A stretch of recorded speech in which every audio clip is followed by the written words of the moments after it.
Oremos a nuestro buen Dios, mis hermanos. Bondadoso Dios y Padre nuestro, buenos días. Muchas gracias te damos por Cristo nuestro Salvador y Redentor. Gracias por tu inmensa bondad, por tu inmensa misericordia y por tu gran cuidado para con nosotros, Señor. Todo honor, toda gloria, toda alabanza y toda exaltación sea para ti. Porque a ti, Señor, servimos, de ti somos. Por ti somos, para ti somos, bendito Dios. Te agradecemos en este día maravilloso, Señor.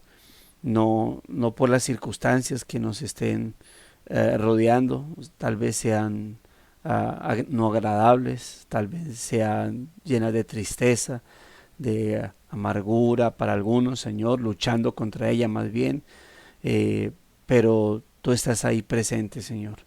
Y eso es lo que hace que los días sean días de bendición, sean días de misericordia, días de gracia, días de bondad, Señor. Y por eso, Dios de la gloria, me atrevo a decir que este día es maravilloso, Señor. Porque si contamos contigo, si contamos con tu benevolencia, si contamos con la ayuda de tu Espíritu, con la presencia de Él, Señor, y a través de todas estas bendiciones espirituales, pues podemos ver, Señor, tus nuevas misericordias. Entonces sí, son días de bendición, son días maravillosos, Señor, independientemente de cómo podamos estarla pasando, independientemente de qué circunstancias estén rodeando nuestra vida, Señor, porque no queremos, bendito Dios, ser circunstanciales. No queremos, Señor, que nuestra vida sea como aquella persona sobre la cual su corazón es representado como aquella semilla que cae en pedregales, donde la semilla crece, pero como hay piedra no tiene profundidad, y apenas sale el sol, el cual representa la adversidad, pues el sol quema la semilla y muere. No queremos actuar de esa manera, Señor, y te pedimos que nos ayudes. Te pedimos, Señor, que nos fortalezcas, Señor, en toda circunstancia, en toda adversidad, en toda aflicción, porque queremos en medio de todo, Dios de la gloria, mantenernos firmes en ti, con la mirada puesta en ti, Señor, y siempre sostenidos por ti, pues eres tú la roca de nuestra salvación.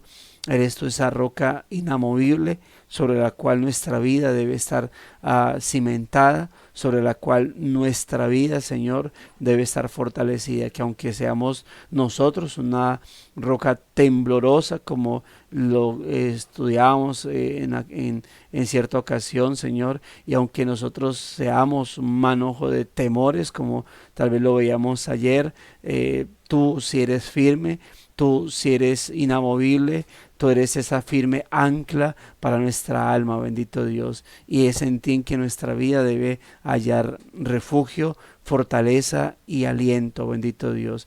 Y por eso, en medio de todo, por lo cual podamos agradecerte, Dios de la gloria, por nuestra familia, por nuestra vida, por la salud o por la fuerza en medio de la enfermedad, Señor, por cuidar a nuestros familiares dentro y fuera de casa, por bendecirlos en lo económico, en lo material, en lo físico, Señor, en la salud, Dios de la gloria, en lo laboral, Señor, necesitan de tu gracia benevolente, pero mientras hay vida hay esperanza, Señor. Y en medio de todo, por lo que agradecer, también queremos, Señor amado, colocarnos a cuentas contigo, bendito Dios, porque pecamos contra ti, Señor, porque te ofendemos de muchas maneras. Pecamos directamente contra ti o pecamos indirectamente al pecar contra nuestro prójimo, Señor, sea el cónyuge, sea los padres, los hijos, Señor, nuestros hermanos en la fe, oh Dios, o incluso contra el prójimo no creyente, pues damos mal testimonio, Señor, y queremos pues aquí colocarnos a cuentas contigo, pidiéndote perdón por ellos, Señor. Perdónanos por pecar de esa manera, por ofenderte, Señor, desobedeciendo tu palabra, por ofenderte, Señor amado, usando nuestro cuerpo, los miembros de nuestro cuerpo como instrumentos para pecado, para iniquidad. Perdónanos, oh Dios de la gloria, límpianos, santifícanos, Señor, límpianos de toda contaminación de carne y de espíritu, Señor, y ayúdanos, bendito Dios, más bien además de acudir a ti en arrepentimiento para perdonar nuestros pecados, acudir también a ti para fortalecernos espiritualmente, Señor, y además de pedir que seamos lavados de toda contaminación de carne y de espíritu, podamos también ser fortalecidos para levantarnos contra esos pecados, Señor, y poder, Dios de la gloria, abstenernos de ellos y por tu Espíritu hacerlos morir, Señor. Pero también rogamos que ante esos pecados que cometemos, que no sabemos que son pecados,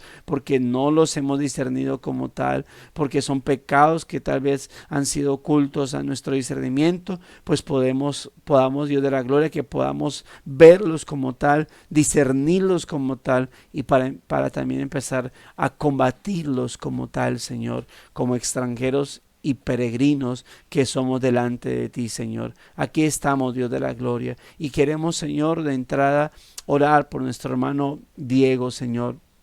Queremos orar y pedir por él, Señor. Su padre está hospitalizado, oh Dios de la gloria, como él mismo lo decía, casi que repitiendo la misma historia con su señora madre.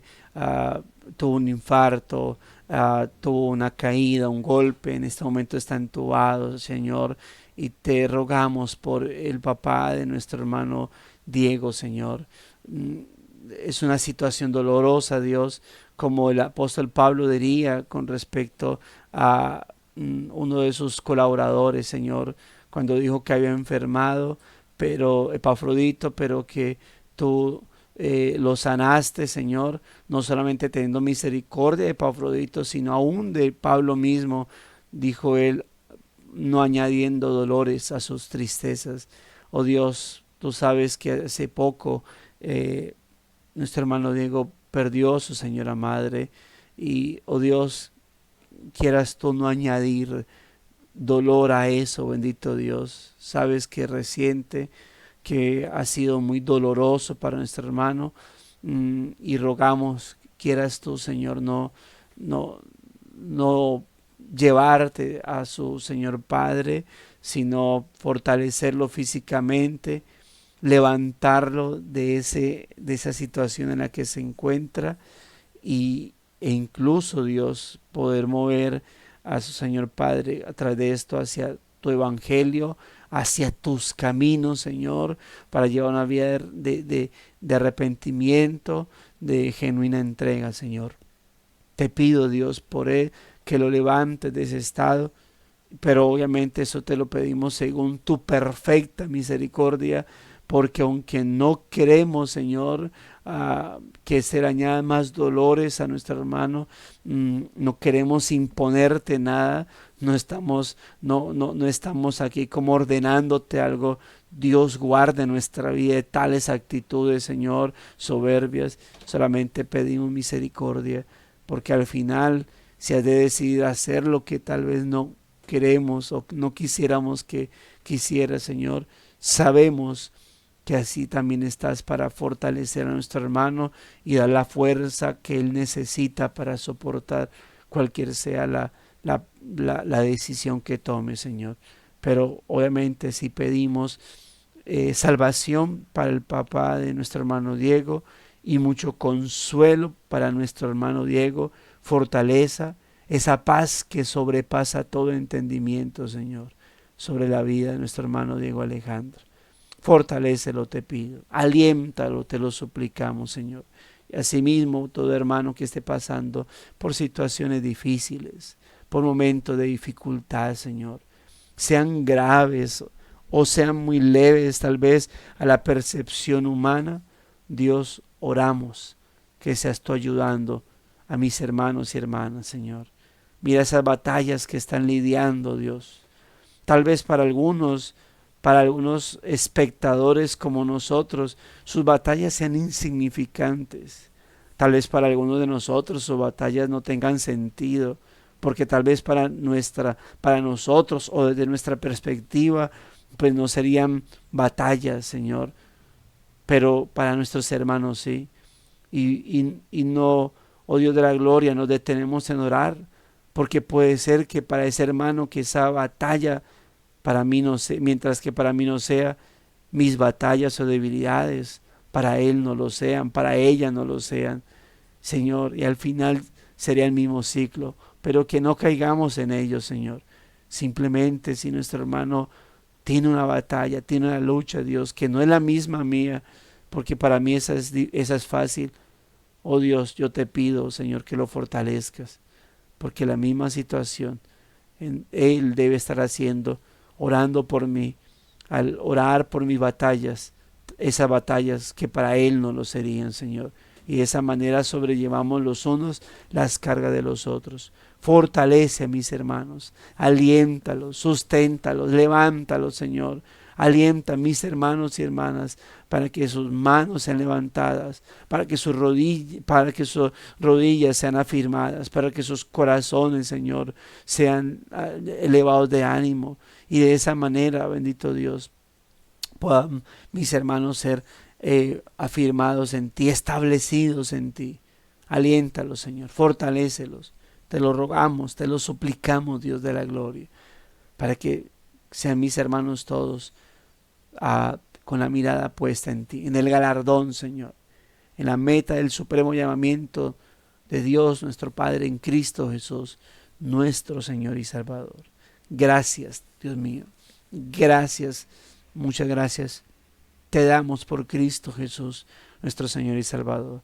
Y presentamos este devocional, Señor, del día de hoy, para que nos hables a través de él y a través de él, Señor, pues podamos ser inmensamente edificados, confrontados, animados y salir hacia nuestros lugares de congregación para, abrazando esta palabra, ser inmensamente edificados, bendito Dios. Padre, gracias. Gracias por este buen tiempo que hemos podido tener orando los unos por los otros. Lo hacemos en Cristo Jesús, Señor nuestro. Amén y amén. La doctrina de las Escrituras. Las Sagradas Escrituras, las cuales te pueden dar la sabiduría que lleva a la salvación mediante la fe en Cristo Jesús. Toda escritura es inspirada por Dios y útil para enseñar, para reprender, para corregir, para instruir en justicia, a fin de que el hombre de Dios sea perfecto, equipado para toda buena obra. Segunda Timoteo 3:15-17. La autoridad, suficiencia, infalibilidad e inerrancia de las Escrituras son doctrinas que son absolutamente fundamentales para la obra continua de Dios y su Iglesia. No podemos comprometer a un mundo perdido y herido con el Evangelio a menos que estemos convencidos de su origen divino. Como escribió Rice, en la Biblia como un libro divino al que recurrir como base de su doctrina y práctica, los cristianos no tienen una base sólida para la paz o la esperanza presentes y no tienen derecho a reclamar la atención de la humanidad. Pablo abordó este mismo tema cuando le recordó a Timoteo que toda escritura es inspirada por Dios. En otras palabras, la Biblia no es un producto humano infundido con divinidad, es un don divino producido a través de la instrumentalidad humana. Cada libro, capítulo, oración y sílaba fue dado originalmente por la inspiración de Dios. La doctrina de las Escrituras, como muchas otras doctrinas cristianas, puede ser difícil de manejar, pero el hecho de que algo sea difícil de entender no socava su veracidad. Además, cuando se trata de la doctrina de las Escrituras, hay asuntos que podemos considerar objetivamente. Por ejemplo, es fácil ver que la Biblia es una obra completamente armoniosa, Si bien fue escrita por más de 30 autores durante un periodo de aproximadamente 1500 años, todos los escritores cuentan la misma historia, dando el mismo relato de este mundo, el carácter de su creador y el problema del corazón humano, y señalando el mismo maravilloso camino de salvación a través del sacrificio del Cordero de Dios, desde Génesis hasta Apocalipsis. La Biblia también trasciende el tiempo, cultura, género e intelecto. Algunos libros pueden encajar en una determinada persona, una determinada época o un lugar determinado, pero no hay otro libro que resista perfectamente los desafíos de cada día y cada época y las preguntas que enfrenta la vida misma. Las mentes más brillantes no pueden agotar las riquezas de la palabra de Dios y, sin embargo, al mismo tiempo, incluso las niñas y los niños pueden leer sus Biblias y descubrir su verdad transformando sus vidas. La autoridad, suficiencia, infalibilidad e inerrancia de las Escrituras son los motivos sobre los cuales debemos pararnos y tenemos ayuda divina para hacerlo. El mismo Espíritu que inspiró la palabra de Dios ilumina la palabra de Dios y nos convence de que es la palabra de Dios dada a nosotros para que podamos creer en aquel que es el Verbo hecho carne. Es como el Espíritu hace esta obra en ti, que tu creencia en la autoridad divina de las Escrituras se sustenta y pasa de ser solo un asentimiento intelectual a una doctrina, a un hambre activa de más de la palabra y más de aquel que es tanto su autor como su sujeto. Salmo 12. Bueno, mis hermanos, ahí tenemos, es un devocional bastante completo, como es la mayoría de los devocionales. Cuando digo completo es muy bien explicado. Tan solo bastaría unas dos o tres lecturas y con mucho cuidado quedaríamos con una lectura con mucho cuidado y quedaríamos muy bien entendidos de todo lo que está contenido en el devocional y que Él quiere dejarnos. Es algo muy concreto, como se dice acerca de las confesiones de fe, obviamente con cosas para creer mucho más de lo que está escrito acá y no menos de lo que aquí está contenido en esta página.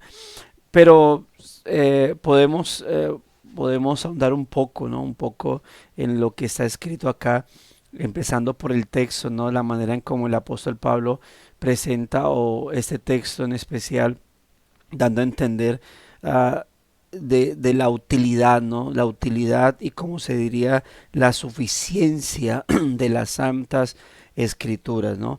La suficiencia de las santas escrituras y algo, una batalla acerca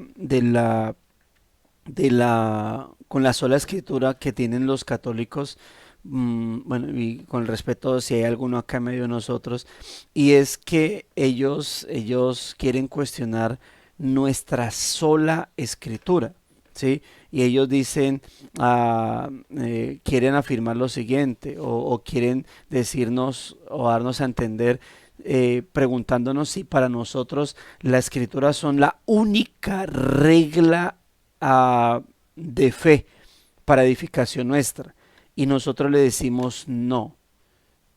Esa afirmación debe completarse, porque la afirmación correcta es esta: las santas escrituras son la única regla inspirada por Dios, ¿sí?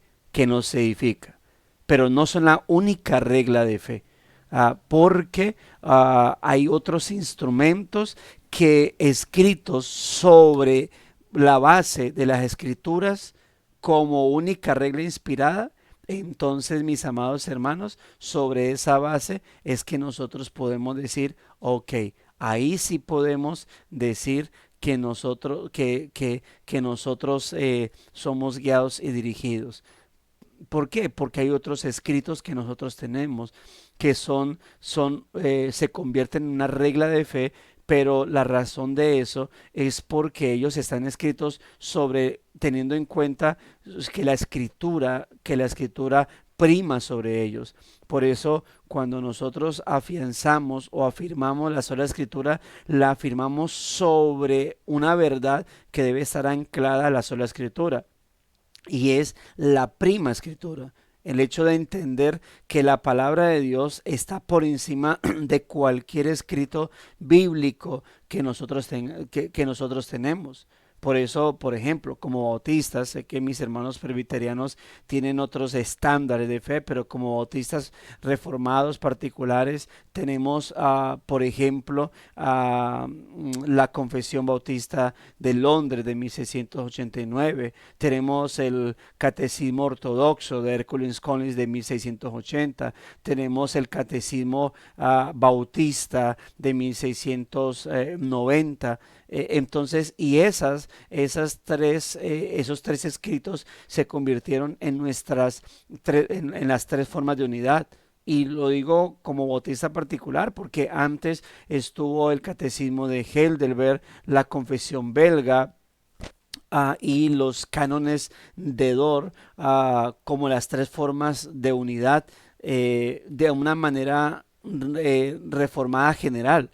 Sin embargo, obviamente hay que dejar en claro que el catecismo de Heidelberg tiene una inclinación presbiteriana, ¿no? Entonces, pero esto para dar a entender, mis amados hermanos, cómo esos escritos se convierten en una regla de fe para nuestra vida, pero porque ellos están escritos sobre la base de las escrituras, están escritos sobre la base de la palabra del Señor. No se presentan como una regla de fe aparte de las escrituras, sino que los podemos abrazar como una regla de fe porque ellos están cimentados sobre la palabra del Señor. Y si ellos no contradicen la palabra del Señor, entonces podemos decir que los podemos abrazar, los podemos tener muy en cuenta.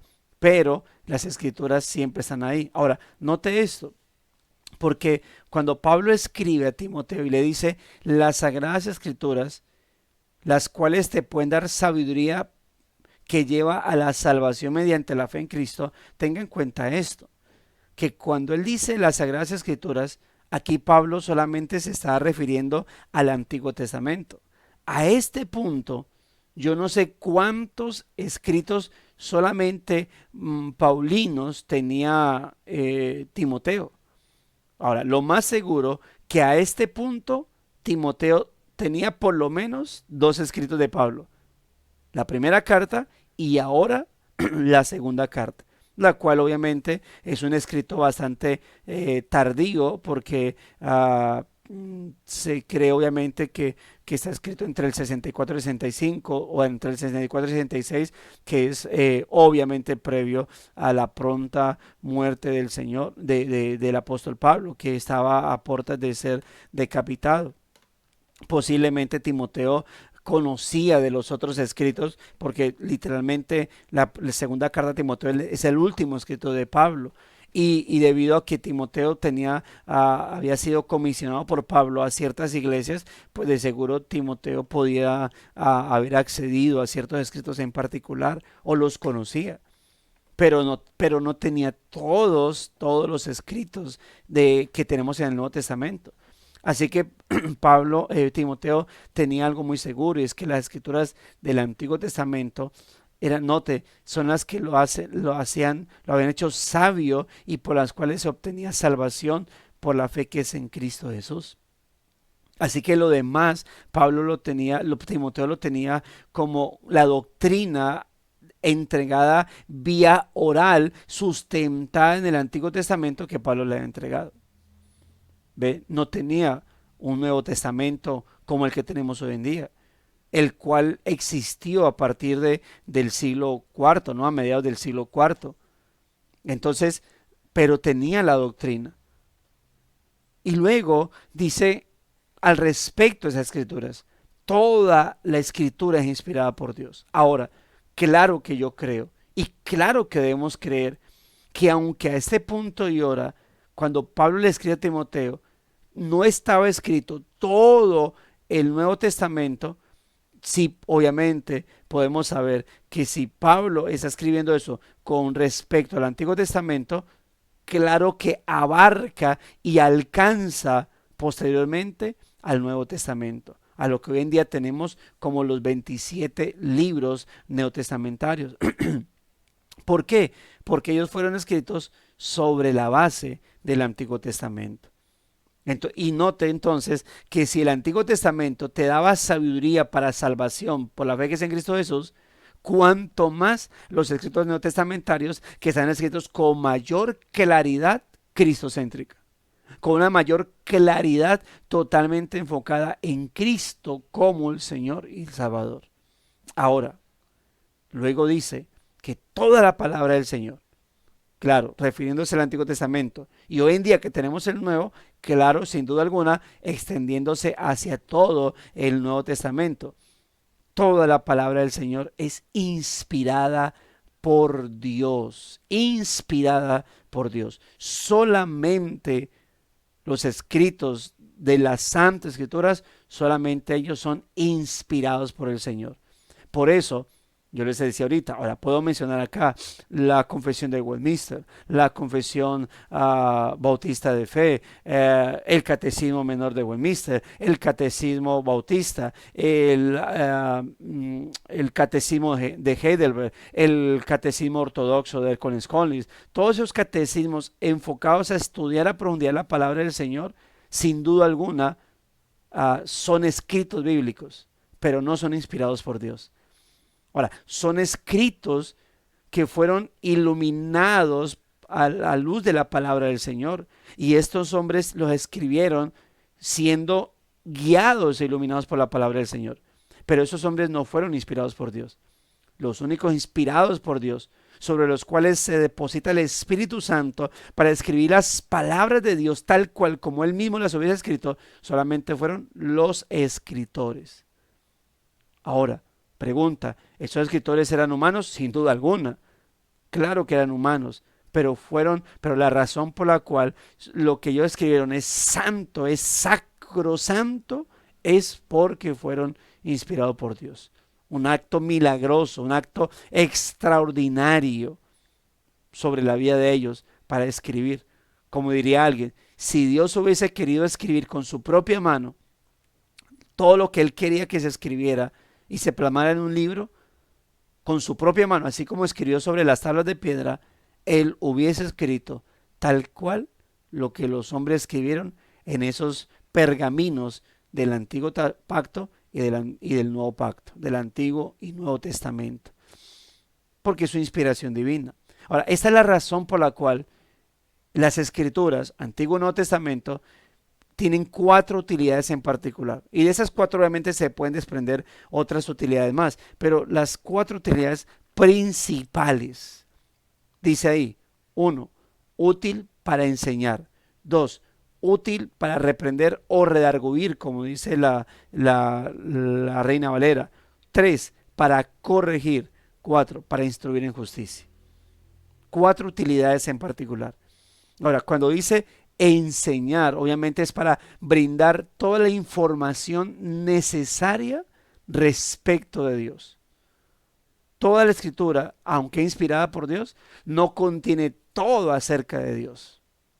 Hermano, literalmente, si acerca de la vida de Cristo dijo Juan, y estoy seguro no exagerando, no cabrían los libros de todo lo que Él hizo, ahora mucho menos acerca de todo lo que tenga que ver con Dios. Estamos hablando de lo que Cristo hizo en la tierra. Ahora imagínese todo lo que tiene que ver respecto a Dios. Entonces, no cabrían los libros. El incognoscible Dios, es decir, el Dios que no se puede conocer, se dio a conocer de una manera mínima a través de su palabra. Hermano, y permítame decirle, cuando uno empieza a estudiar la palabra del Señor de manera exhaustiva, uno dice, wow. No, así como en la ciencia médica, eh, cada carrera implica un gran conocimiento y una gran práctica para luego poder decir, ya conozco esto, lo manejo muy bien, ahora voy a pasar a otra carrera y se vuelven viejos haciendo de carrera en carrera y no la pueden completar todas. Hermano, permítame decirle, así mismo pasa con las escrituras. Se profundiza y se profundiza y se profundiza para poder uno tener un mayor conocimiento en algo en particular. Ella es útil para enseñar, es decir, para brindar todo el conocimiento que respecta en cuanto a Dios y todo lo que implica. Ahora también son útiles para reprender, o como leemos en la Reina Valera, para redarguir.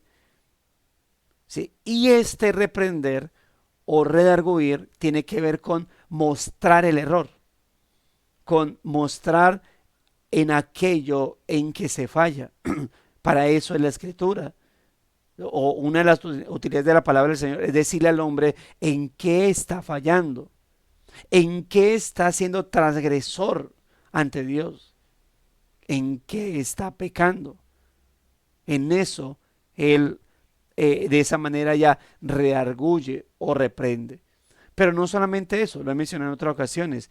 Lo siguiente, para corregir, de nada sirve redarguir si no se corrige. De nada sirve mostrar el error si no se corrige.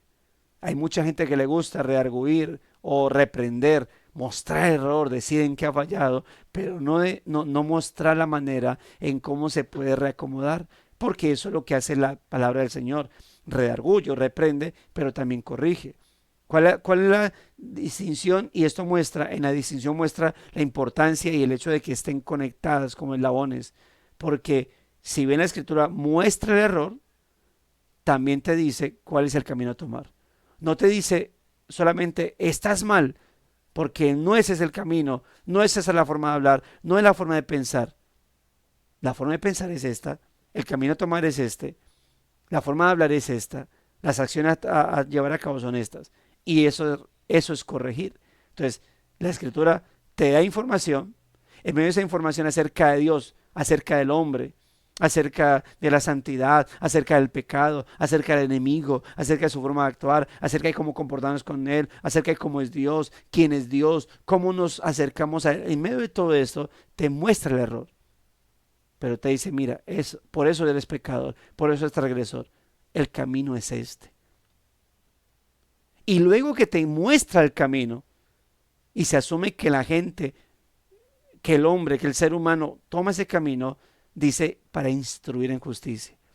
Porque no te dice el camino, dice, bueno, ¿y ahora qué hago?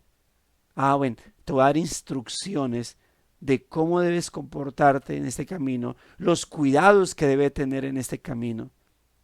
Porque eso es lo que hace, instruir en justicia. Porque cuando alguien te dice, mira, estoy perdido, sí, sí, no es por ahí. Sí, es cierto, estás perdido, no es por ahí, es por ahí. Tienes que tomar ese camino. Pero resulta que ese camino implica ¿y cuántas cuadras? Y implica que de ese camino hay un punto donde la calle está cerrada y hacia donde tomo, hacia derecha, izquierda. ¿Ve? Entonces, eso es lo que hace la escritura. No solamente te dice, te da a conocer todo lo que tienes que conocer acerca de los muchos, como mencioné ahorita, Dios, el hombre, Cristo, el Espíritu, el pecado, el diablo, ¿sí? La vida presente, la vida eterna, todo eso, te muestra el camino que debes de tomar y te da instrucciones en ese camino. ¿Cuál deben ser tus pensamientos? ¿De qué debes tener cuidado? ¿Hacia dónde no debes tomar? ¿De quiénes debes tener cuidado? Todo eso muestra la escritura. Note lo que dice, útil para instruir en justicia. ¿Cuál es el propósito? Ahora, sí, es cierto algo. Y es que primariamente la carta va dirigida a Timoteo como un hombre de Dios, como un hombre, como un servidor de Dios. Va dirigida hacia él. Aunque la segunda carta a Timoteo es más personal que ministerial, o es un recordatorio de que él antes de ser un ministro del Evangelio, es un hijo de Dios también, es un creyente de Dios. Así que antes de él tener un correcto comportamiento como ministro del Evangelio, debe tener un comportamiento correcto como hijo de Dios, como creyente en Cristo. Así que entonces la segunda carta a Timoteo es muy personal. Es el cuidado que él debe tener con su propia vida, es el cuidado que él debe tener con su comportamiento. Ahora, a fin de que ahora, y él también se le encarga aquí el que capacita a otras personas, pero con ese mismo objetivo con el cual se le escribe la carta a él, de que sean personas no simplemente capacitadas ministerialmente, sino que sean personas capacitadas moralmente en cuanto a carácter. Por eso le dice, esto encarga a hombres fieles que sean idóneos para enseñar a otros. Pero antes de ser idóneos para enseñar a otros, que sean fieles, que sean honestos, que sean de confianza. Es decir, que tú los veas con el carácter que él tiene y que debe seguir manteniendo. Y por eso es a fin de que el hombre de Dios, el varón de Dios, sea perfecto, equipado para toda buena obra. Ahora recordemos que la razón por la cual los ministros del Evangelio deben ser ejemplos ante la Grey es porque la Grey debe seguir su ejemplo. ¿Sí? No, no es para que la Grey, es decir, la feligresía, la membresía diga, oh, tenemos un hombre perfecto, un hombre bien capacitado, y nos jactamos de que él no sea como los demás, mientras que ellos viven otro tipo de vida, porque como el único que no debe ser codicioso es él, nosotros sí, el único que no debe ser avaro es él, el único que no debe ser pendenciero es él, el único que no, el que debe ser amable es él, el único que debe ser, etcétera, todo lo bueno debe ser él y los demás digamos como querramos, no, es porque él es un ejemplo a seguir. Por eso se extiende hacia los demás, a fin de que el hombre de Dios sea perfecto. Ahora, este perfecto no es sin pecado, no es sin falla alguna. Este perfecto se debe entender es como a fin de que el hombre de Dios esté bien capacitado para toda buena obra, bien capacitado doctrinalmente, en carácter, en santidad, ¿sí? Y equipado así para toda buena obra, no solamente la eclesial. Y esto por lo tanto se extiende hacia la iglesia. De tal manera que este hombre equipado para toda buena obra, incluyendo lo eclesial, también entonces va a ser ejemplo y guía a todos aquellos que lo escuchen, los cuales también entonces a su vez estarán siendo equipados, capacitados para toda buena obra. En este caso, hacia Timoteo para la obra ministerial. En cuanto a la iglesia, para su obra en el hogar, para su obra en lo social, para su obra en lo paternal, para su obra en lo moral, en todo. Y note entonces, dicho esto, hermanos, cómo a partir de ahí, teniendo en cuenta esto, se desprende todo lo que este devocional nos está brindando. Cómo inicia incluso cómo inicia y cómo inicia el devocional y cómo lo va a concluir. Lo inicia diciendo la autoridad, suficiencia, infabilidad e inerrancia de las escrituras. Y eso son afirmaciones doctrinales, son confesiones doctrinales.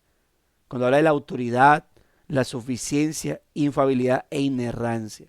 Ahora, cuando dice suficiencia, no quiere decir, como le decía ahorita, de la sola escritura relacionado con la prima escritura, que suficiente no es que nosotros necesitamos solamente leer la Biblia y nada más que la Biblia y ningún otro texto. No, son suficientes para que por medio de ella podamos conocer todo lo que debamos conocer acerca de Dios. Por eso no podemos creer en cualquier cosa que nos quiera hablar de una revelación extrabíblica. Es decir, esto que enseña este libro no está en la Biblia, pero si usted lo observa de la lógica, mire que es aceptable. Y uno dice, o sea, no está en la Biblia, pero de la lógica es aceptable. ¿En qué sentido? O sea, todo conocimiento debe desprenderse de la Escritura, debe surgir de la palabra del Señor. Si yo leo un escrito cristiano, así como la confesión de fe, o sea, si la confesión de fe, que está llena de versículos, debo leerla con la Biblia en la mano, cualquier otro libro que yo vaya a leer, cualquier otro que se considere cristiano, ese libro, yo debo leerlo con la Biblia en la mano, porque yo debo percatarme de que ese libro está siendo sustentado por la palabra del Señor. De otra manera, entonces, si ese libro no tiene un sustento bíblico, debo tener cuidado. Hay predicadores que, yo recuerdo, la otra vez vi un video, hace unos 3 años, 3, 4 años, no recuerdo bien, pero hace poco, y el Julano, es un predicador del mover carismático, él decía, esto no está en la Biblia. Lo que le voy a decir no está en la Biblia, pero es una revelación de parte de Dios. Y empezó a hablar de Judas Iscariote. Él decía, yo creo que Judas fue salvo. Porque aunque no lo dice la Biblia, no es posible que un hombre que fue crucial para la redención del pecador, es decir, si no es por Judas, Cristo no es entregado, no es tomado por los romanos y por lo tanto puesto en la cruz para morir por la humanidad. Obviamente él hablaba de la humanidad. Y él decía, por eso yo me imagino esto. Él decía, yo creo que cuando Judas se suicida, va para el infierno, Cristo desciende a los infiernos, que es una mala doctrina. ¿Sí? Cristo la Biblia no dice que desciende a los infiernos. Eso es un tema que podemos, si quiere, por interno hablar acerca de él. Pero él dice, Cristo descendió a los infiernos, fue a donde Judas y le dijo, Judas, camina para el cielo, porque por ti es que la humanidad ha alcanzado salvación. Camina. Y Judas fue llevado al cielo. Pero él decía, eso no está en la Biblia, pero yo creo que sí fue. Uno de los apóstoles del siglo, obviamente pseudoapóstoles, llegó a afirmar lo siguiente. Si quieres saber el nombre, me escribe por interno y yo se lo doy quién fue para no formar aquí o usar este tema para. Pero él decía lo siguiente: es que en el mover apostólico, en el ministerio de él, mientras los simples pastores se mueven por lo que fue escrito en tiempo pasado en la Biblia, él como apóstol se mueve por lo que Dios está revelándole en el tiempo presente. Noten, para esa gente las escrituras no son suficientes.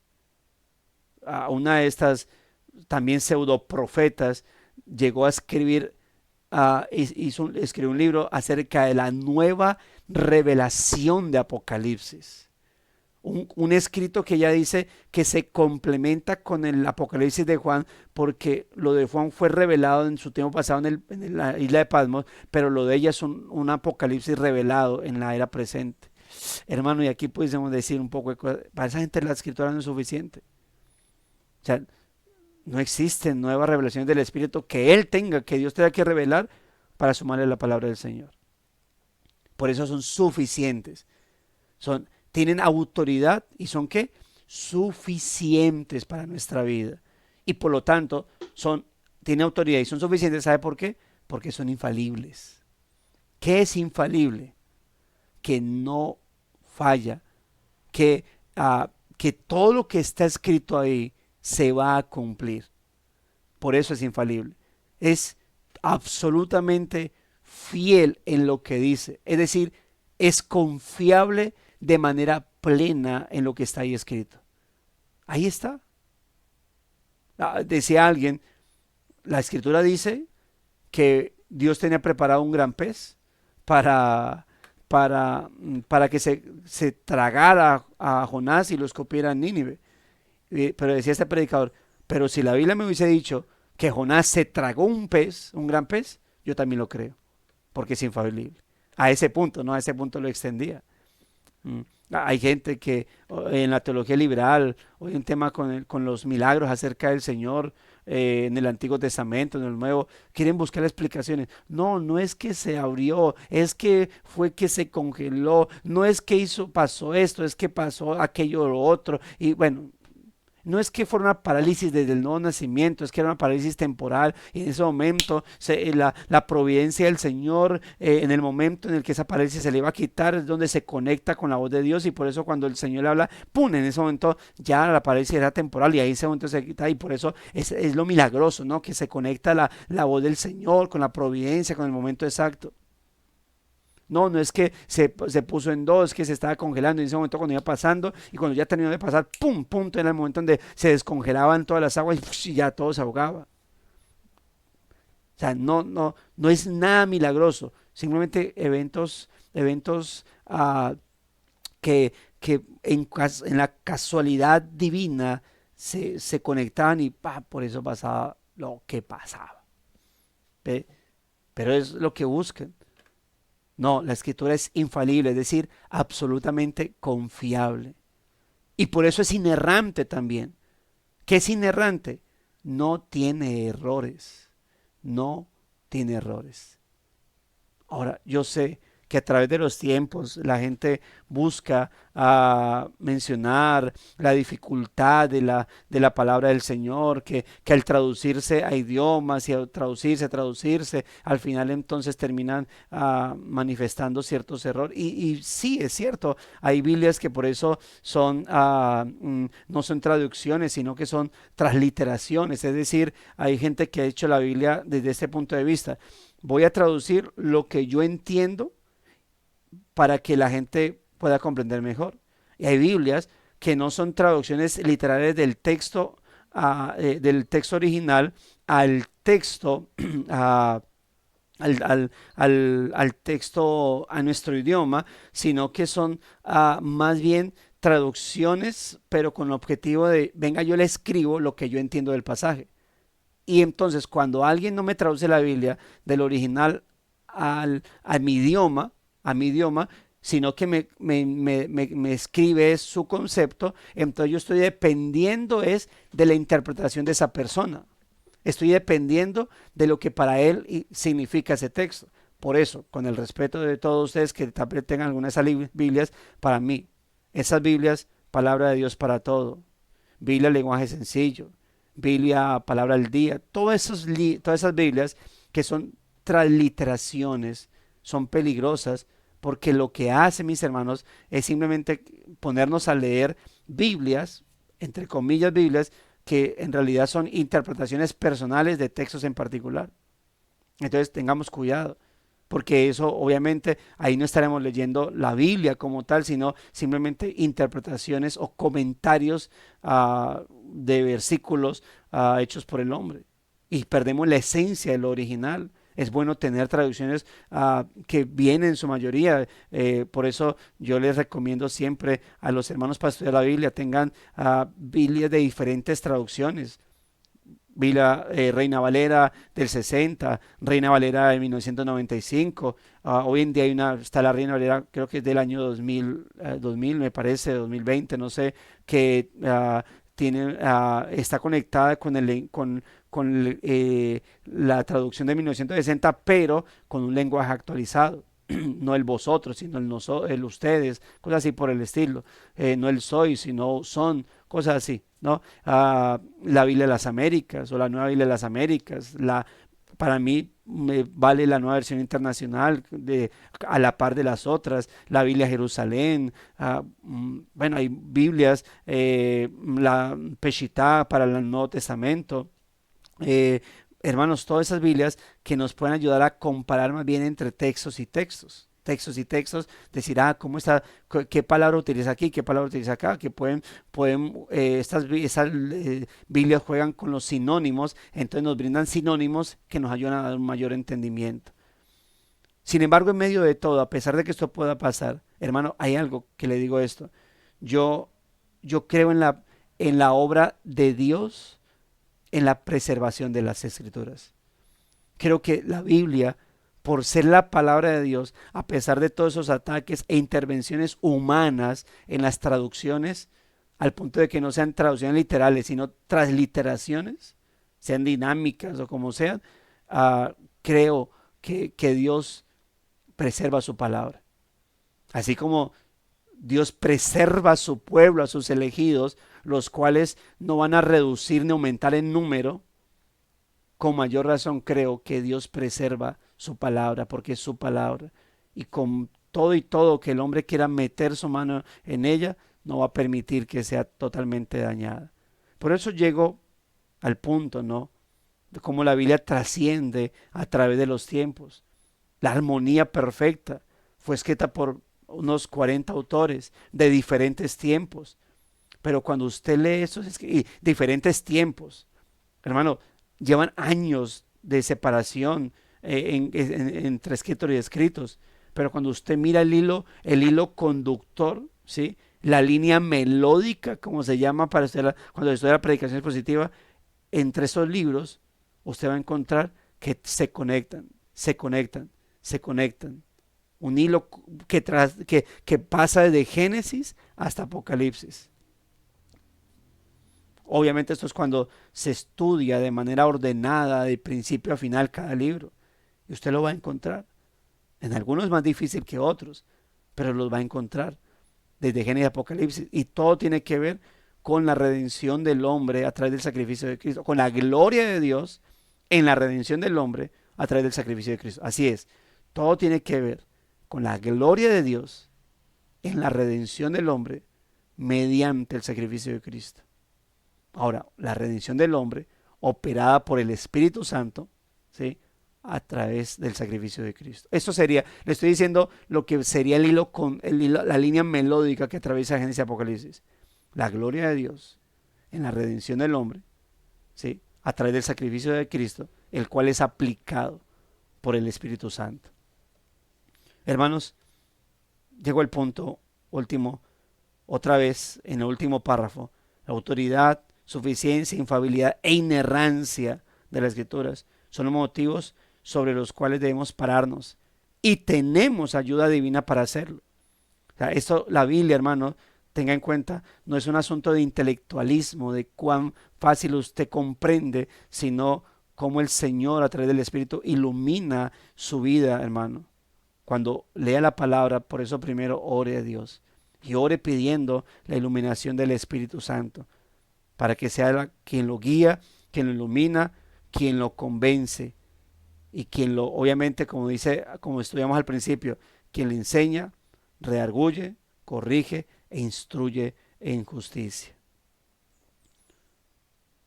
Es como el Espíritu hace esta obra en tu vida, que tu creencia en la autoría divina de las Escrituras se sustenta y pasa de ser solo un asentamiento intelectual a una doctrina y a un hambre activa de más de la palabra y más de aquel que es tanto su autor como su sujeto.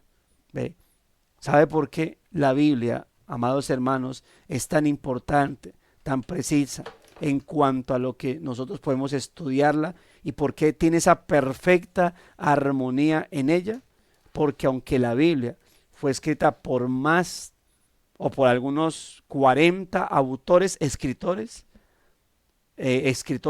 aunque la Biblia fue escrita por aproximadamente unas 40 personas, quien la inspiró es uno solo.